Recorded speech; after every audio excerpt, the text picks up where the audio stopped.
Secular बेगैरत तबका है जो तूफान बर्पा करने लगता है कि आप एक वॉर मॉन्गर हैं, आप भारत के साथ जंग करना चाहते हैं, आप पाकिस्तानी कौम को मरवा देंगे, अमन की बात करें, अमन की आशा की बात करें।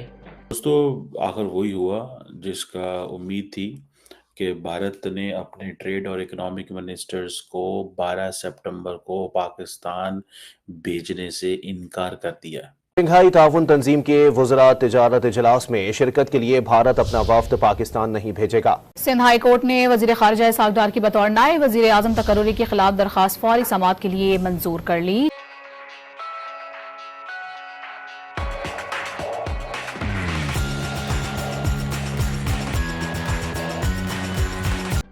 ये वो सारा बेगैरत लिबरल तबका जो सारी जिंदगी नस्ल दर नस्ल हिंदुओं के गुलाम रहे हैं, आसमा जहांगीर, नजम सेठी, हामिद मीर, ये नस्ल दर नस्ल गुलाम इब्ने गुलाम, गद्दार इब्ने गद्दार, ये लोग कभी भी पाकिस्तानी कौम को उस खतरे से आगाह नहीं करेंगे कि जो अखंड भारत की आइडियोलॉजी इस पूरे खित्ते के लिए खतरा बन चुकी है।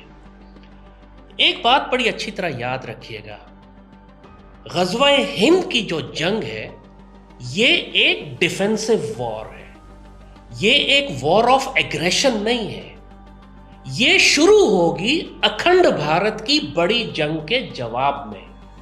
वैसे तो भारत के साथ होने वाली, हिंदू मुशरिकों के साथ होने वाली तमाम जंगें जो मोहम्मद बिन कासिम के वक्त से लेकर आज तक हमारा तसादुम इन मुशरिकों के साथ हुआ है, ये सब ग़ज़वा-ए हिंद की जंगें हैं। लेकिन जब हम बात कर रहे हैं जिस जंग की, वो आखिरी जंग है, फैसला कुन जंग। तो वो जंग भी पाकिस्तान शुरू नहीं करेगा, शुरू इनकी ये अखंड भारत की एक्सपेंशनिस्ट आइडियोलॉजी करेगी। ये कभी भी, जैसे कहा, ये जो लिबरल और सेकुलर बेगैरत तबका है पाकिस्तान में, कभी पाकिस्तानी कौम को, पाकिस्तानी रियासत को ये नहीं बताएंगे कि अखंड भारत का क्या मतलब है, हिंदू राष्ट्र का क्या मतलब है, कितना खौफनाक तूफान है जो इस खित्ते में अब तैयार हो चुका है और किसी भी वक्त ये आतिश फिशा और ये जलजला फटेगा और पूरा खित्ता एक खौफनाक जंग की लपेट में आ जाएगा। उसके जवाब में जब पाकिस्तान एक दिफाई कार्रवाई करेगा, हम अपना डिफेंस करेंगे और फिर उस डिफेंस के नतीजे में जब हम भारत को पीछे धकेलना शुरू करेंगे, ये ग़ज़वा-ए हिंद है। ग़ज़वा-ए हिंद हम शुरू नहीं करेंगे, हम रिस्पॉन्ड करेंगे अखंड भारत की बड़ी जंग का। और ये जंग जरिया बनेगी भारत की मुकम्मल तबाही का। क्यों? हिंदुओं को तो ये तकब्बुर है कि अखंड भारत के नतीजे में वो बर्मा से लेकर अफगानिस्तान तक अपनी एक बड़ी हिंदू राष्ट्र बनाने में कामयाब हो जाएंगे। लेकिन हम क्यों कह रहे हैं ये कि इस जंग के नतीजे में मुकम्मल तौर पर भारत एक रियासत की हैसियत से तबाह व बर्बाद हो जाएगा। भारत दोबारा एक मर्तबा मुस्लिम हुक्मरानी में आएगा, मुसलमान उनके हुक्मरानों को जंजीरों में लपेट कर वापस लाएंगे।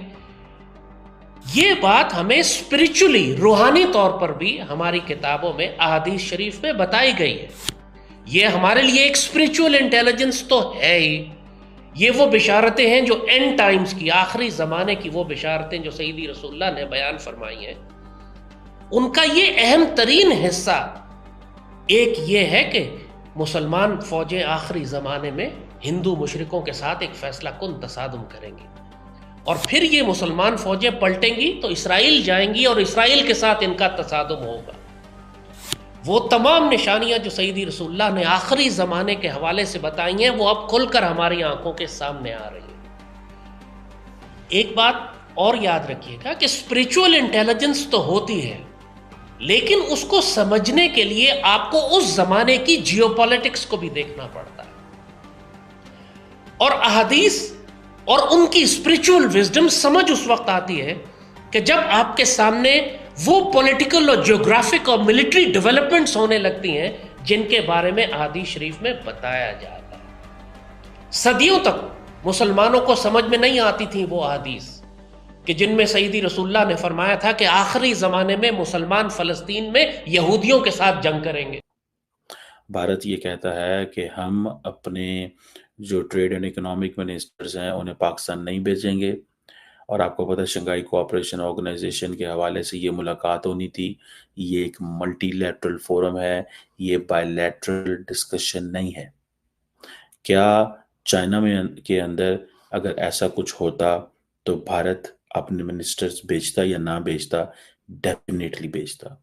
भारत यूएई भेजता है, सऊदी अरब भेजता है, बांग्लादेश भेजता है, श्रीलंका भेजता है, मालदीव्स भेजता है, दुनिया के हर मुल्क भेजता है, लेकिन पाकिस्तान नहीं भेजेगा।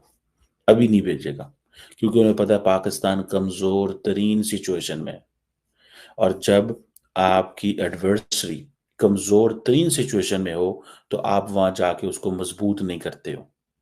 सो डॉक्टर जयशंकर जो कि आर्किटेक्ट है इस सारी गेम के, इस माइंड के, और पीछे सारी बात है उनके पॉलिटिकल सपोर्ट है, जो कि उस दौर के क्या आज के दौर के बल्कि हर दौर के वजीर आजम नरेंद्र मोदी की तरफ से है। अब आपको मजे की बात बताऊं, कुछ महीने पहले, ये मार्च की बात है, इसी साल की मार्च की बात है, हमारे जो फॉरेन मिनिस्टर साहब हैं और डेप्टी प्राइम मिनिस्टर साहब हैं, उन्होंने कहा कि हम जो है वो सीरियसली सोच रहे हैं कि ट्रेड हम इंडिया से शुरू करें। ठीक है जी। जो वहाँ पे इंडिया के अंदर जो पंजाब और अमृतसर इधर उधर के जो कारोबारी लोग थे, वो बड़े खुश हुए कि हमारी प्रोडक्ट को वैल्यू मिलेगी। तो अगर अमृतसर से कोई चीज़ दिल्ली जाती है या यूपी जाती है या और बाकी स्टेट्स में की जाती है, तो हो सकता है वहाँ पे इतना कंपटीशन ना हो, तो उनको अपनी प्रोडक्ट का ये था कंपटीशन आएगा और पाकिस्तान आएगी। लेकिन जयशंकर साहब ने कहा इंडिया का कोई मूड नहीं है।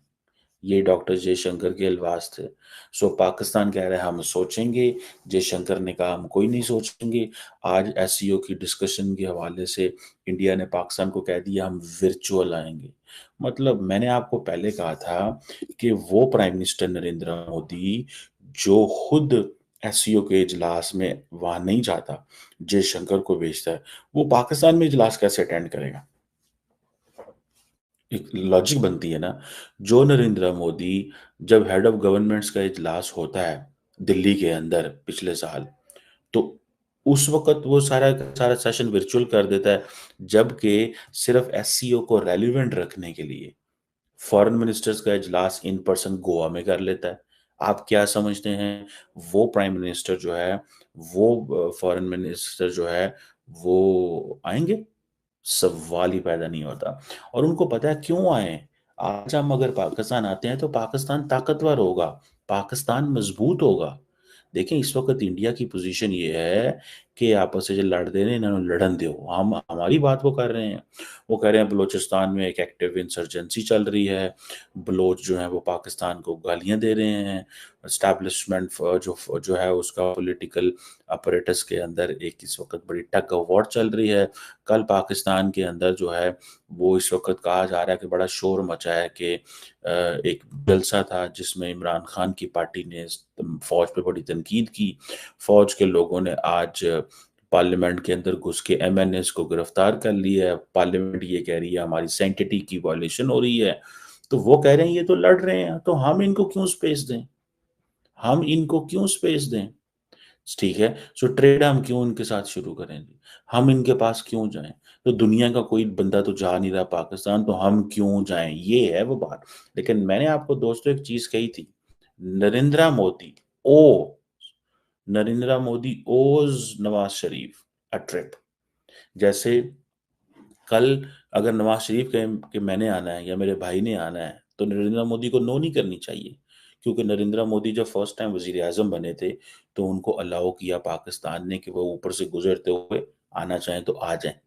ठीक है। लेकिन हमारे हालात तो ऐसे हैं भाईजान कि